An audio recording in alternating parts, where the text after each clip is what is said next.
Hum. Olá, boa noite a todas e a todos. Então, vamos dar início a mais uma sessão de nosso ciclo de estudos sobre o livro A Fuga dos Monges Bom. Nós estamos em um momento bem crucial do livro, está bem interessante, mas antes, vamos fazer aquele nosso momento de conexão, momento de conexão com a linhagem, momento de conexão com a tradição, com os ensinamentos, com os Budas, com os mestres da linhagem.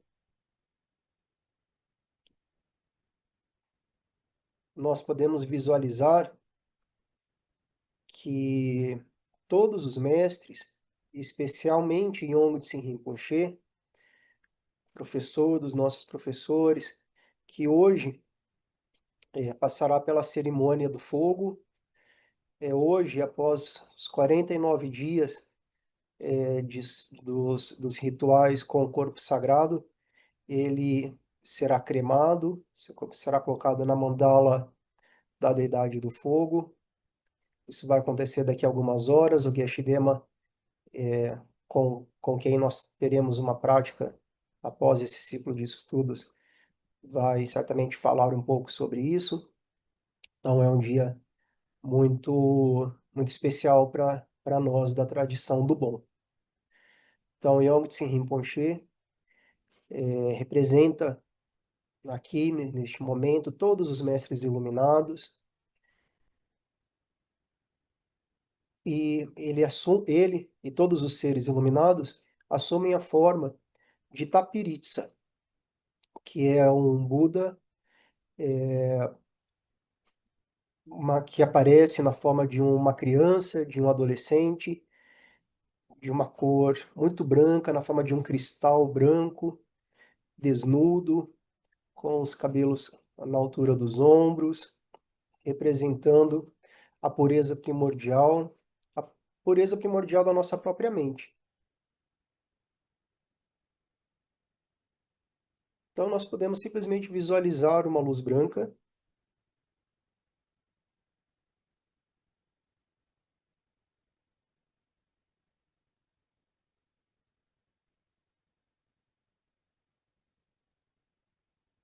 essa luz branca que está na forma de Tapiritsa, então, vem até nós a partir da testa de Tapiritsa e nos traz o empoderamento, as energias, as bênçãos do corpo iluminado.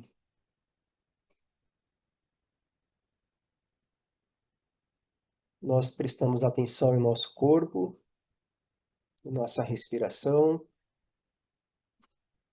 em nossos movimentos, ainda que estejamos parados, há micromovimentos, né? E se nós percebermos que na base de todo movimento está a quietude, então nós estamos muito próximos de uma experiência da realização da verdadeira natureza do nosso ser, que é essa inseparabilidade entre a quietude e o movimento. A quietude e o movimento têm a mesma natureza.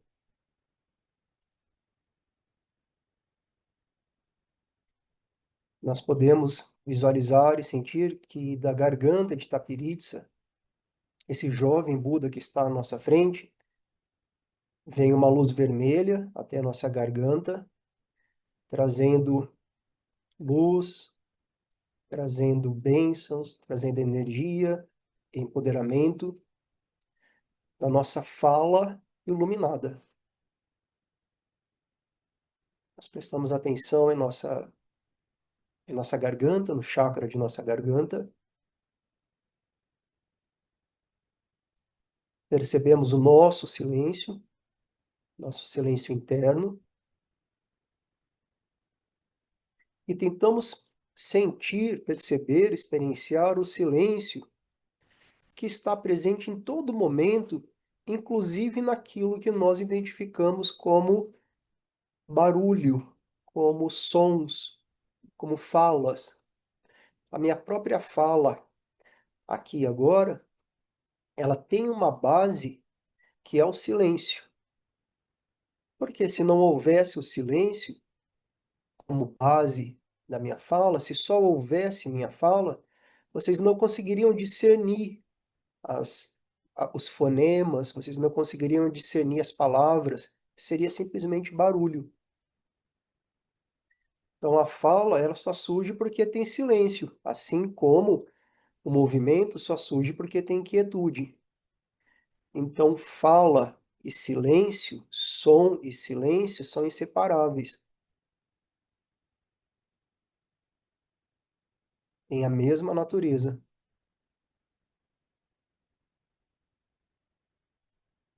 Nós agora podemos receber, sentir que estamos recebendo do coração de Tapiritsa uma luz azul que chega até o nosso coração, trazendo energia, empoderamento, bênçãos da nossa mente iluminada, da nossa mente e coração. Nós abrimos nosso coração para essa luz, descansamos rapidamente em nosso próprio coração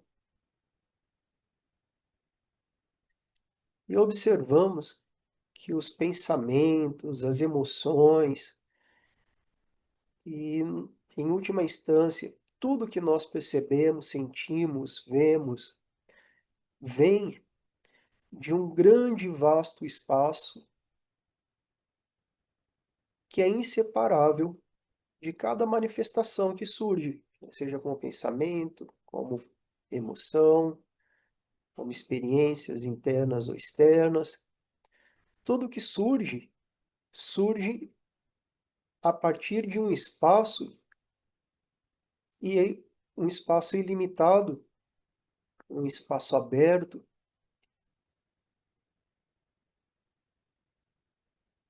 que é onde esses fenômenos, esses pensamentos e essas emoções retornam. Então, se a gente prestar atenção, ainda que rapidamente, a gente percebe que as emoções vêm, permanecem e passam. Os pensamentos, inclusive os pensamentos intrusivos, eles também surgem, permanecem e passam. Então, quer seja bons pensamentos, maus pensamentos, boas emoções, más emoções, boas experiências, más experiências, todas elas têm a mesma natureza. A natureza dessa inseparabilidade entre o espaço e as expressões, as experiências. Essa inseparabilidade é a verdadeira natureza de nossa mente, a consciência dessa inseparabilidade. Então, quando nós entendemos e sentimos isso para além do intelecto, da gente, ainda que por alguns momentos a gente consegue sentir essa união, essa inseparabilidade entre as experiências fenomênicas e a verdadeira natureza dessas, dessas experiências, então aí a gente está bem conectado com essas bênçãos, com essas energias, com esses empoderamentos que os mestres nos estão enviando para que nós possamos nos reconhecer tal como Budas. É isso que a gente suplica na prece de Guru Yoga, é isso que a gente suplica na prece de Tapiritsa, é para isso que a gente desenvolve compaixão, é para nos reconhecermos como Budas e assim nos livrarmos dos sofrimentos e ajudar todos os demais seres a se livrarem de seus sofrimentos. Esse é o nosso compromisso como praticantes. E é o único modo de nos realizarmos é por meio desse compromisso compassivo com a liberação de todos, de todas. porque enquanto houver sofrimento, nós não vamos poder nos sentir realizados, não é mesmo?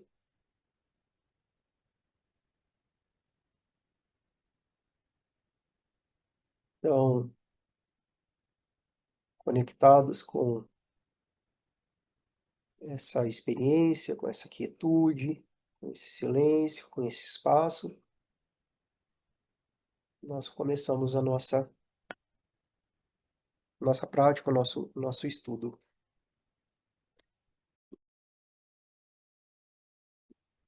Vou compartilhar aqui o texto.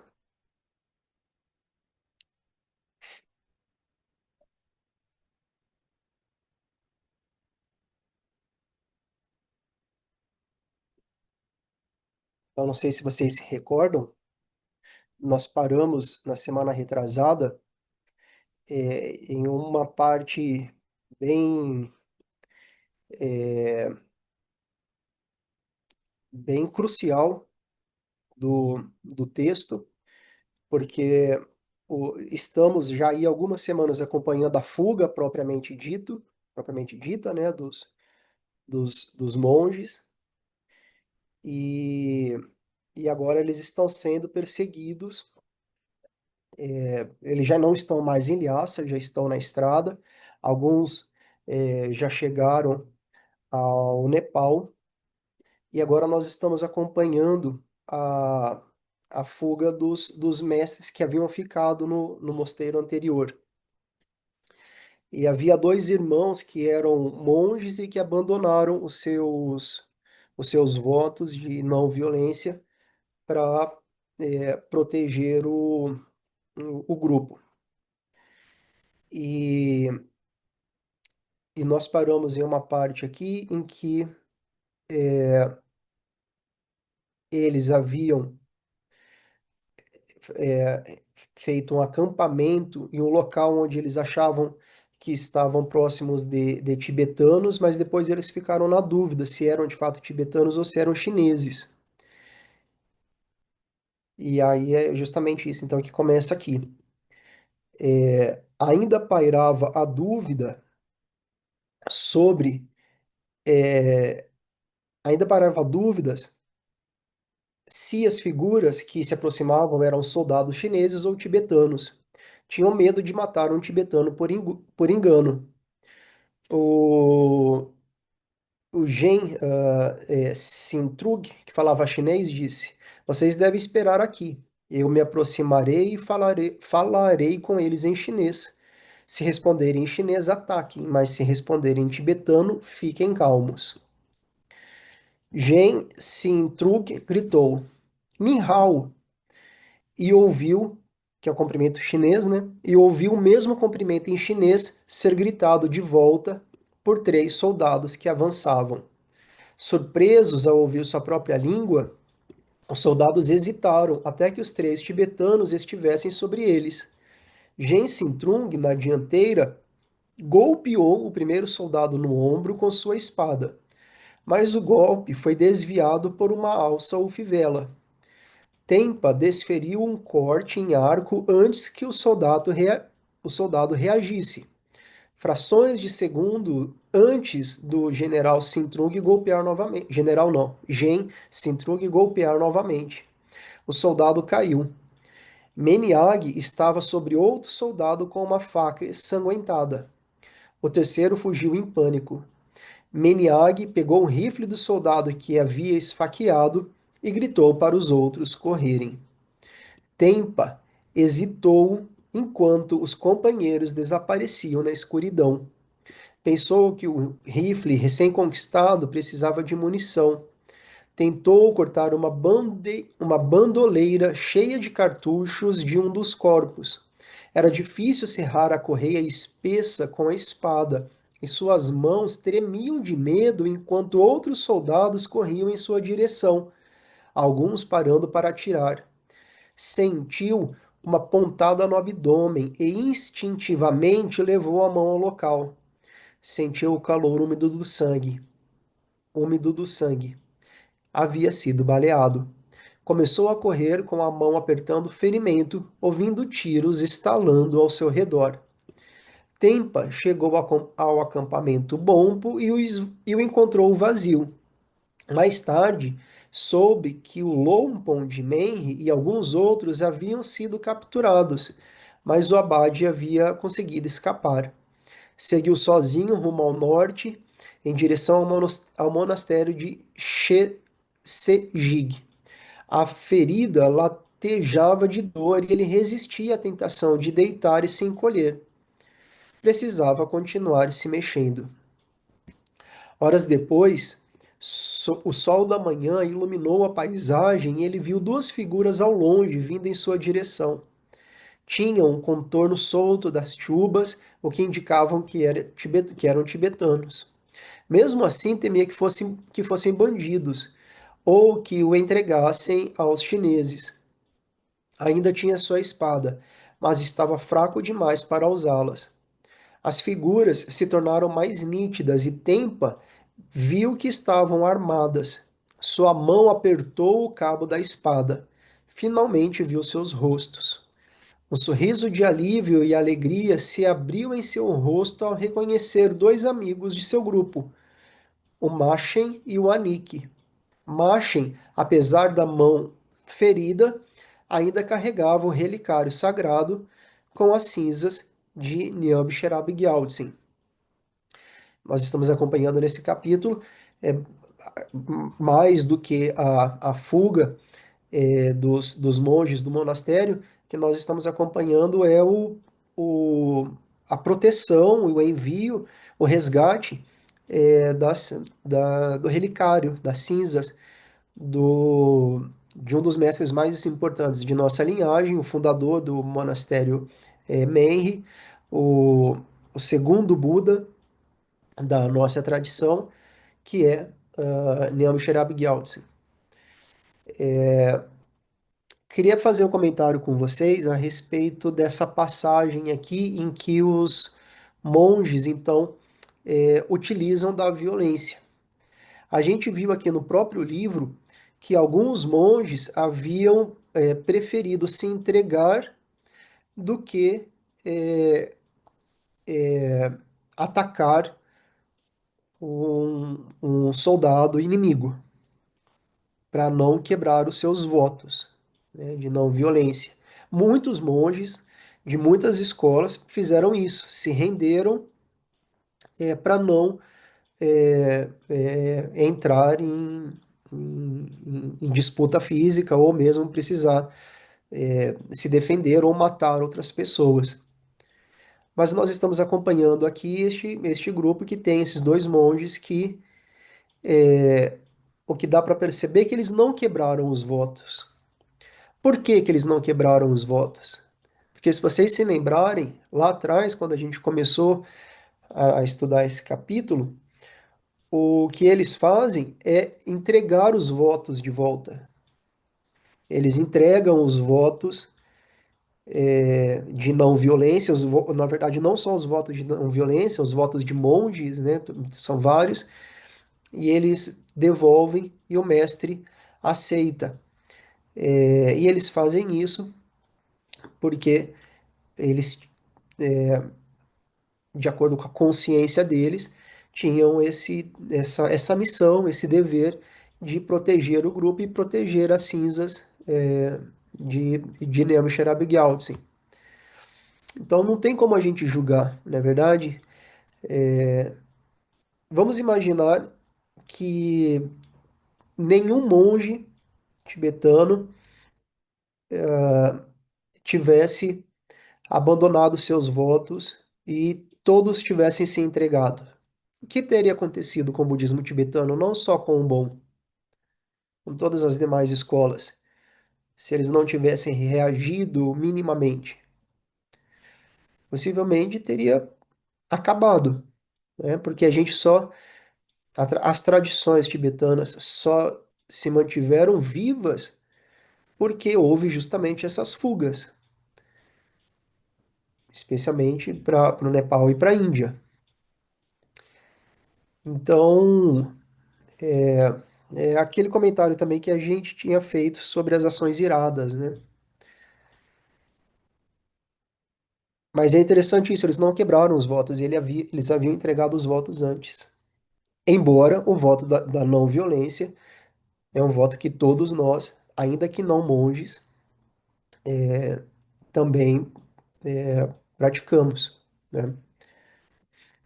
Então são essas questões de votos, contextos, finalidades, tudo isso torna as, as decisões bastante complicadas de serem julgadas como certas ou erradas a priori. Mas era só um comentário que eu queria compartilhar com vocês.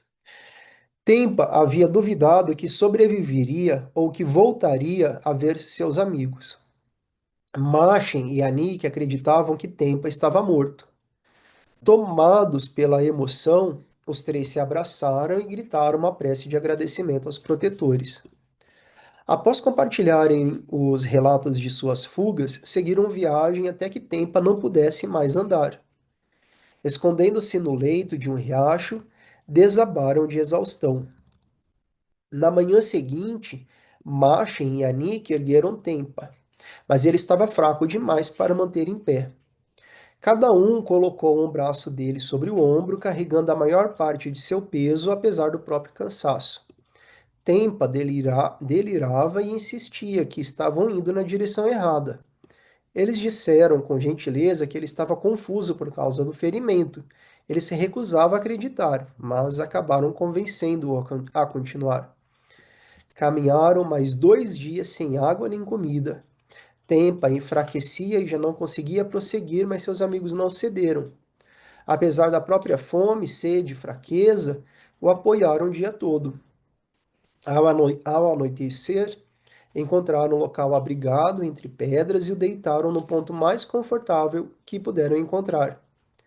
Na manhã seguinte, o acordaram e retomaram a marcha do mesmo modo, cada passo mais difícil conforme a força se esvaía. No final do segundo dia, encontraram uma cabana de pedra, uma construção solitária na paisagem desolada, onde vivia uma família que sobrevivia caçando marmotas. A tradição tibetana exigia que a família tratasse estranhos com gentileza e generosidade, mesmo tendo pouco a oferecer. Ainda assim, ao ver que Tempa estava gravemente ferido, deram-lhe uma pequena tigela de tsampa e leite de cabra. Ele agradeceu pela comida e pegou uma pitada da mistura. Ao dar a primeira mordida, ouviu um zumbido na cabeça, como se a névoa, como se uma névoa se dissipasse. Ele passou a enxergar o mundo ao redor com clareza. Sentiu que agora conseguiria andar por conta própria. Compartilhou o restante do tsampa e do leite com seus amigos. A família disse que não podia dar mais tsampa, mas ofereceu carne de marmota. Nenhum dos três jamais havia provado. Com a fome momentaneamente saciada, recusaram. A família entendeu e indicou que, ao cruzarem o próximo passo da montanha, encontraria outra família mais próxima, com mais comida disponível. Lembrando que os monges eles têm o voto de não comer carne, né? O Geshe-dema ele sempre fala a quantidade de votos que os monges tomam e são centenas de votos, né? Para você ser um monge mesmo, são muitos votos porque eles vão seguir a tradição do Hinayana. Eles seguem a tradição aliás, Hinayana não, desculpa, do Sutra, do Tantra e do Dzogchen. E o Sutra vai estar muito próximo do que no budismo indiano é o Hinayana, onde tem esses votos mais rígidos quanto a não ter sexo, a não comer carne, a não tomar álcool e etc.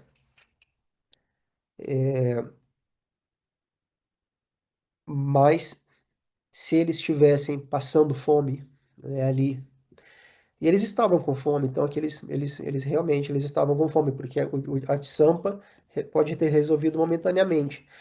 Então eles tentaram aí, evidentemente, manter o máximo de votos possível, durante o maior tempo possível, mas era uma situação bem excepcional.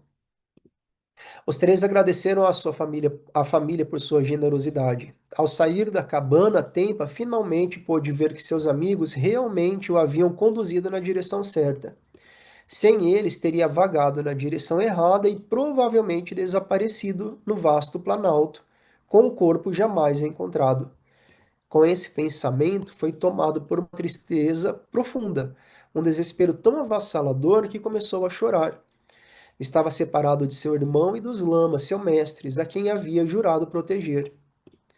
Não sabemos onde eles estão, então não resta ninguém.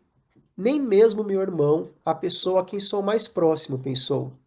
Assim, nessa situação, devo morrer. Exausto emocional e fisicamente, Tempa arrastou-se atrás dos companheiros enquanto escalavam lentamente um dos espinhaços rochosos que cruzam o Shentung. Como prometido, encontraram outra cabana de pedra onde vivia uma família mais abastada. Receberam cerca de 2 quilos de tsampa e um cordeiro inteiro. Ah, não, pessoal, retiro o que eu disse. Eles estavam comendo carne, sim. Eles estavam comendo carne, sim. Mas se eu não me engano, os monges eles têm o voto de não comer carne. A gente pode perguntar para Geshe-dema, eu tenho quase certeza disso. Se alguém souber aí, quiser reforçar. Então eles não comeram a carne de marmota porque, não sei, eles não conheciam a carne. A hospitalidade incluía um local aquecido junto ao fogo e um espaço seguro para dormir. No dia seguinte partiram. A ferida de Tempa estava infeccionada, tornando cada passo excruciante. Ele suportava a dor em silêncio, obrigando-se a continuar. A infecção piorava a cada dia. Caminhar se tornava cada vez mais difícil, mas com a ajuda dos amigos, chegaram a outra morada. O chefe da casa era inquisitivo. Perguntou quem eram, de onde viam e para onde iam. Instintivamente, os três bompos quiseram não dizer nada. Suas perguntas os deixaram apreensivos. Talvez quisesse roubá-los. Talvez fosse entregá-los aos chineses. O tesouro, o tesouro que Machen carregava era uma tentação. Estavam dispostos a morrer para proteger uma das relíquias mais sagradas do bom, mas isso seria difícil. Tempa mal podia andar e Machen não podia usar a mão esquerda, ferida no primeiro ataque. Só Anik estava ileso. Então mentiram, dizendo que eram peregrinos. Olha aqui, outro voto também que está sendo quebrado aqui. É o voto de não mentir. Esse é um voto fundamental no Sutra, né? E eu tenho certeza que o que não comer carne também assim como a não violência também mas a gente está, particularmente nesse capítulo aqui, a gente já está vendo essa, essa complexidade que é, né? Lembrando que esses votos, eles fazem mais sentido quando a gente está olhando a partir do Sutra também. E, e o Bon se caracteriza por essa integração entre Sutra, Tantra e Dzogchen, né? Agora, de qualquer forma, uma questão que eu acho que a gente pode levar para o Geshe-dema para conversar sobre essas quebras de votos durante a fuga dos monges. Se vocês toparem, a gente pode. Não sei se hoje, porque ainda a gente está nesse momento de homenagem ao Yongtse Rinpoche, mas na semana seguinte a gente pode conversar sobre votos com o Geshe-dema.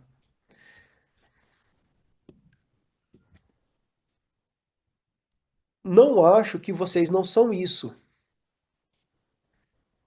Deixa eu só pegar aqui de volta. Então eles mentiram dizendo que eram peregrinos. O anfitrião os observou atentamente. Não acho que vocês não são isso. Ontem vieram aqui duas pessoas parecidas com vocês, dizendo que dias atrás seu acampamento foi destruído pelos chineses e que seus amigos se dispersaram. Pediram que se eu visse alguém como eles, dois ou três, ou um só, dissesse para irem ao monastério de Sechig. Deixaram esse recado. Acho que vocês são desse grupo. O desespero de Tempa desapareceu diante da possibilidade de reencontrar seus lamas. Os três tentaram falar ao mesmo tempo, admitindo que estavam fugindo dos chineses. O anfitrião sorriu, depois perguntou o que Machen carregava no estojo de couro. Ao saber que era um relicário sagrado do bom, pediu para vê-lo. Quando Machen retirou cuidadosamente o relicário, o sorriso do anfitrião se alargou. A vinda dos chineses é muito ruim para nós, mas para mim é uma coisa boa. É que agora eu posso ver essa relíquia preciosa e importante. Estou muito feliz. Olha que interessante, né? Então, a pessoa está tendo ali um momento muito complicado na vida, uma guerra, mas ela encontra um modo de ver o sagrado, um modo de ver algo importante dentro de todo essa, né, dentro de toda essa realidade, né? A pedido dele, Machen colocou o relicário sobre uma mesa. Então o homem, desculpa, eu ainda estou aqui um pouco congestionado. Então o homem desapareceu por algumas horas, deixando os convidados desconcertados, sendo entretidos por sua esposa, os pais idosos e várias crianças. Retornou com um saco cheio de objetos cerimoniais, lamparinas de manteiga, tigelas de água, que haviam escondido por medo de que os chineses os confiscassem. Organizou tudo para formar um altar. Prostrou-se 3 vezes, sentou-se em posição de lótus, olhos fechados. Recitou mantras antigos e orações, movendo 108 grãos de seu mala. Após terminar as devoções, o anfitrião radiante serviu pratos fartos de tiçampa, carne e queijo, regados a xícara de chá de manteiga. Depois da refeição, os três viajantes dormiram profundamente sobre cobertores de lã confortáveis. Tempa dormiu bem, apesar da infecção crescente. Na manhã seguinte, enquanto se preparavam para partir, o anfitrião comentou a gravidade da condição de Tempa. A ferida estava avermelhada nas bordas e a vermelhidão se espalhava. Havia pus e um cheiro ruim. Tempa estava febril e cada vez mais fraco, mas decidido a chegar ao mosteiro de Sechig, onde esperava encontrar os lamas. O anfitrião não tinha remédios, mas ofereceu um iaque para carregar o relicário e Tempa. Eles recusaram educadamente, explicando que um iaque chamaria a atenção das tropas chinesas e os atrasaria numa possível fuga. Partiram a meio-dia e caminharam até o anoitecer. À noite, o Shangtang é iluminado por estrelas tão brilhantes que projetam sombras. Olha que bonito deve ser esse cenário, né? Um lugar em que as estrelas brilham tanto que projetam sombras. A luz das estrelas facilitou avistar uma tenda de nômade solitária. Foram recebidos com a habitual hospitalidade tibetana e alimentados. Desta vez admitiram que estavam fugindo dos chineses. Os anfitriões disseram que dois homens com história semelhante haviam chegado no dia anterior. Disseram que tinham se separado do lama após uma emboscada, mas o reencontraram. Estavam acampados por perto. Uma tenda branca marcava a presença do lama. Tempa, Masha e Anik partiram assim que puderam. Caminharam rapidamente, sustentando o enfraquecido Tempa. Ao chegarem à tenda, prostraram-se com alegria diante do abade Sherabilodro e abraçaram os amigos Gen Sintrug e Meniag. Tempa estava com dor e não conseguia se prostrar. Então caiu de joelhos, grato por reencontrar seu lama. Você está vivo, disse surpreso o abade. Meniag me disse que você havia sido morto por um soldado chinês. Enquanto fugia com o rifle, Meniag ouvira tiros e notou que Tempa não o seguia. Estava certo de que ele havia sido morto. O reencontro intensificou a alegria. Souberam que o abade havia chegado sozinho ao acampamento nômade, apresentando-se como viajante comum.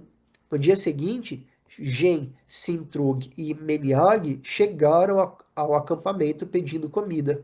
Ao verem o abade, choraram e se prostraram. A reação surpreendeu os anfitriões, que perceberam que era um nome importante.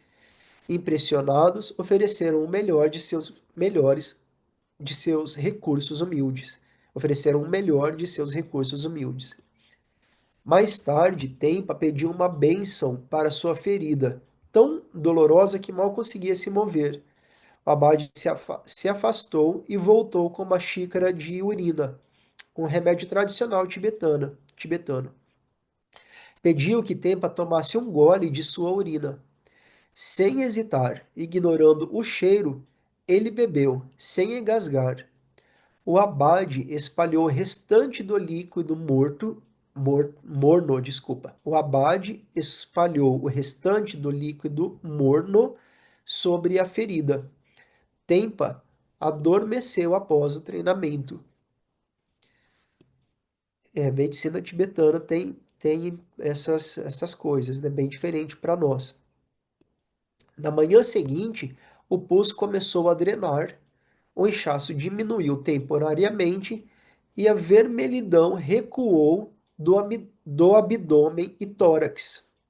A dor aliviou e ele se sentiu melhor, embora a bala estivesse ali. A infecção cedeu, mas voltaria a progredir mais tarde. O abade e seu grupo desmontaram o acampamento no dia seguinte e partiram rumo a Sejik. Às vezes, Tempa duvidava que sobreviveria. Cada passo causava uma dor lancinante. Ainda assim, o desespero anterior não voltou. Caminhava devagar, a mão no flanco, forçando cada passo. Para suportar a agonia, entoava os mantras e orações que havia decorado em longas horas de prática em Menri. Soma Marayotsa, Soma Marayotsa.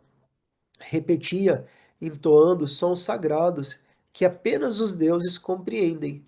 Nesse caso, a protetora Yeshu Yesh, o Almo. Esse é um mantra muito importante para nós, né? Um mantra de proteção muito forte, Soma Marayotsa. O canto também o ajudava a desviar o foco das dores lancinantes a cada passo. Tentava não pensar nos quilômetros que ainda restavam. Dá para a gente avançar um pouquinho mais. Capítulo 12. Entra a Cia.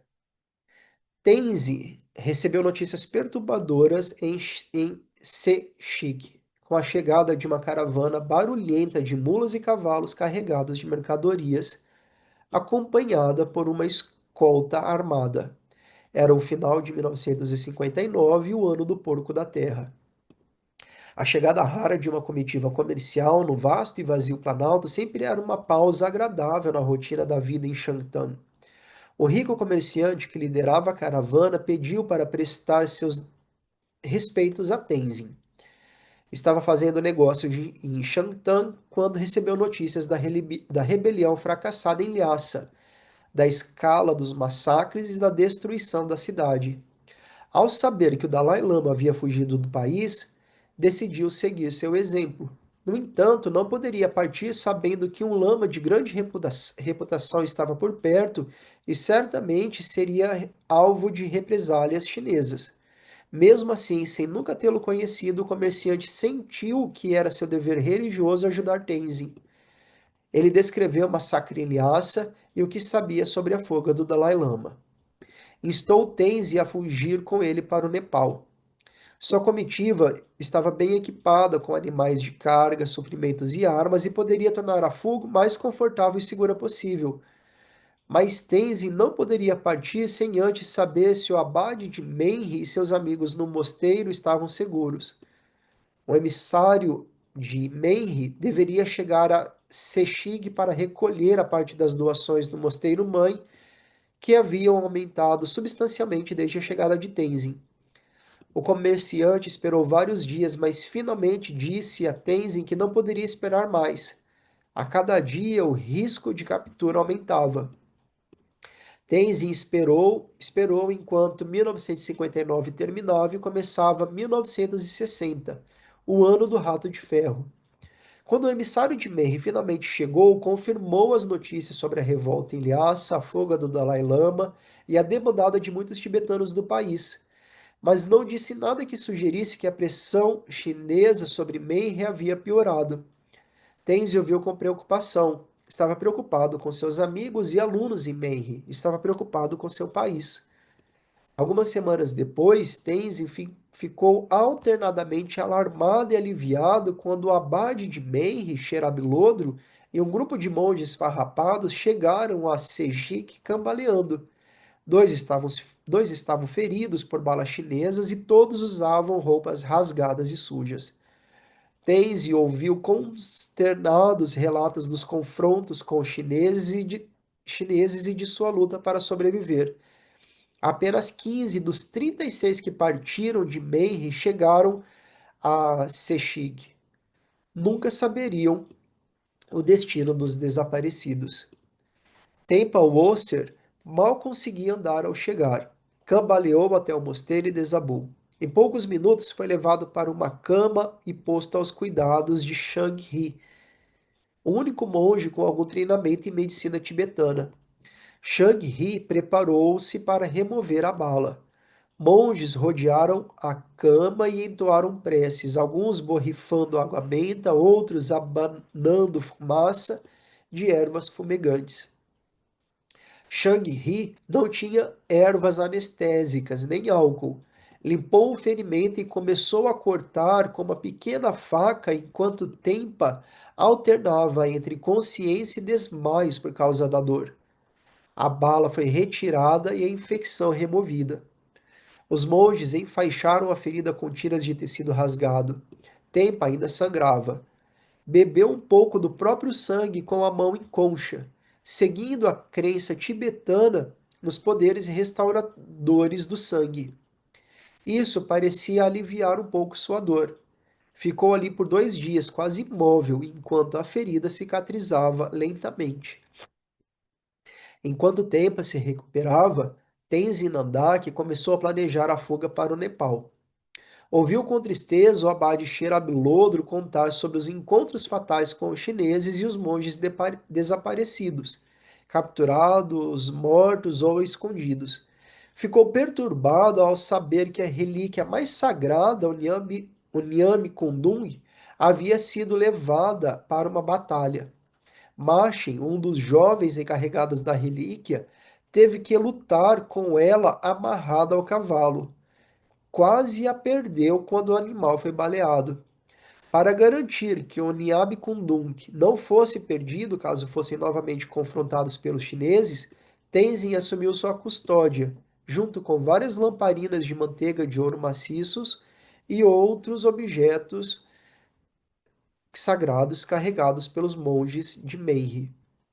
Monges refugiados de Meiri e de outros mosteiros chegaram a Sechig, com histórias semelhantes da fuga dos perseguidores chineses. As figuras mais importantes da religião Bon estavam agora reunidas ali. Mas a chegada de Tempa e dos refugiados também significava que os chineses provavelmente não estavam longe.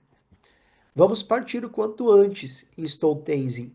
Os preparativos começaram imediatamente e os monges de Sechig receberam a mesma escolha dos de Meiri: partir ou esperar pelos chineses. Em meio à preparação, chegou um grupo de combatentes de resistência armada tibetana, liderado por um poderoso chefe tribal da região, o Nagchang Pouo, que havia se levantado contra os chineses. Ele se gabou com Tenzin de que os americanos o abasteceriam com armas para proteger os monges e armar os que renunciaram aos votos. Pediu que Tenzin aguardasse 2 semanas pela entrega, prometendo armas lançadas do ar como sinal de boa vontade e oferecendo ouro e alimento ao mosteiro. As armas prometidas por Nagchang Pouo seriam entregues pela CIA dos Estados Unidos, como parte de uma operação secreta para armar e treinar rebeldes tibetanos. O programa duraria até 1961 e permaneceria secreto até o final da década de 90. Em plena Guerra Fria, o governo do presidente Eisenhower via ações secretas como um meio de combater o comunismo sem intervenção militar direta que pudesse levar à guerra. O programa secreto da CIA começou em 1956, após a agência concluir que precisava de tibetanos em campo para avaliar a força da resistência contra os comunistas chineses. O agente John Hoskins ficou responsável por operacionalizar o plano. Chegou à estação da CIA em Calcutá em setembro, inicialmente encarregado de entrar em contato com os chineses na Índia. Isso mudou em novembro de 1956, com um telegrama urgente do quartel-general da CIA pedindo que ele contatasse Gyalo Tongdup, o segundo irmão mais velho do Dalai Lama. Diallo chamou a atenção da CIA ao traduzir e distribuir em inglês uma carta denunciando os abusos dos abusos chineses no Tibete. Seu perfil e conexões o tornaram a escolha ideal para ajudar na busca por recrutas tibetanos. Governos estrangeiros já viam Diallo alto e esguio como intermediário do governo tibetano. Fluente em chinês, viajou à China em 1946 para estudar na Universidade Central de Política em Nanjing, com apoio de Chiang Kai-shek. Como não havia estradas entre Tibete e China, viajou a cavalo por 17 dias até a Índia, onde pegou um voo. Em Calcutá, aos 18 anos, maravilhou-se com as estradas pavimentadas e os cinemas.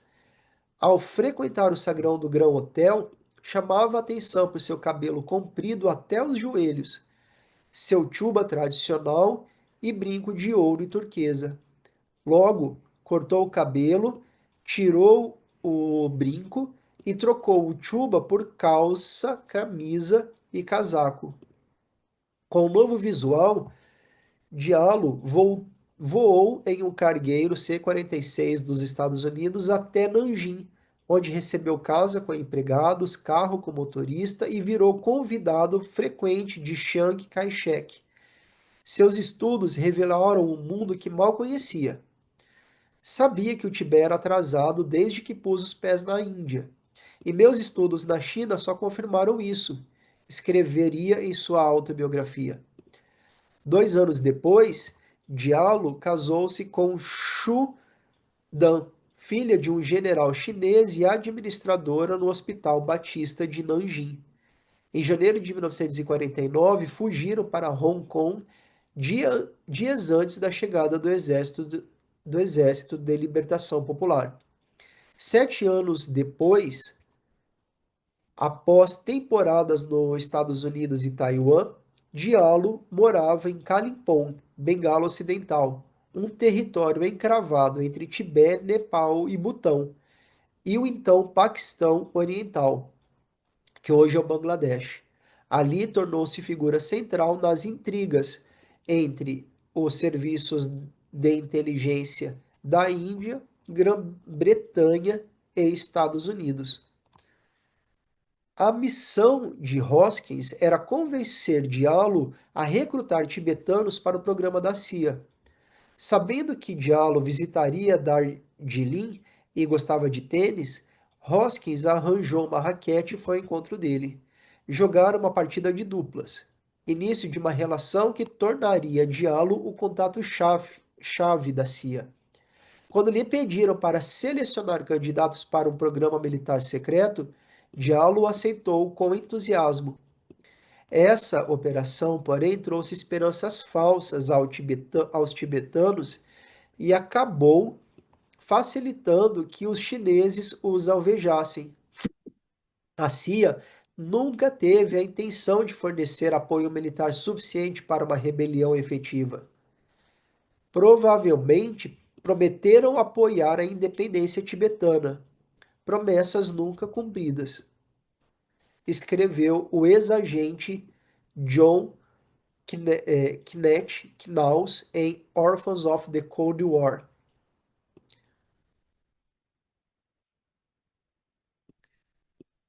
Muitos recrutas morreriam acreditando nessa esperança. A CIA pedia a Diallo que escolhesse 8 candidatos. Eles vieram de um grupo de 27 jovens campas que, em 1957, foram a Nova Delhi encontrar o Dalai Lama durante sua peregrinação pelo aniversário de 2.500 anos de Buda Shakyamuni. Vivendo no exílio em Kalimpong, os jovens exigiam a ação contra os chineses, mas o Dalai Lama pediu paciência, ainda acreditando que Pequim respeitaria os direitos religiosos dos tibetanos. Decepcionados, seguiram o Dalai Lama até Gaia e lá encontraram o Dialo, que pediu para tirar fotos dele. Acho que a gente pode parar aqui, porque já está quase dando o horário para a prática com Geshe-Dema. Então, estamos aí nesta. Eu não conhecia, sinceramente, a história desse sermão do Dalai Lama. Não sei se alguns de vocês conheciam a história desse diálogo.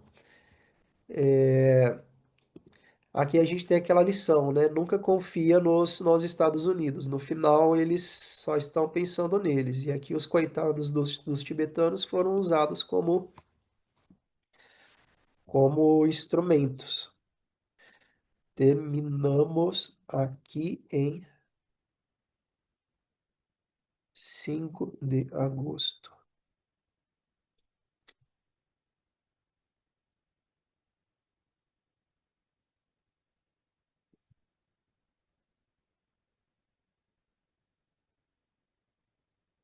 Então, seguimos com a leitura do livro, né? Geshe Dema já está aí. Alô, Geshe lá, não sabia. Então tá, pessoal, vamos aqui dedicar aí os méritos ao benefício de todos os seres e a gente já dá encaminhamento aqui para a nossa próxima prática. Na semana que vem a gente faz aquelas perguntas que a gente ficou com dúvida aí pro Geshe Dema, tá bom? Gratidão.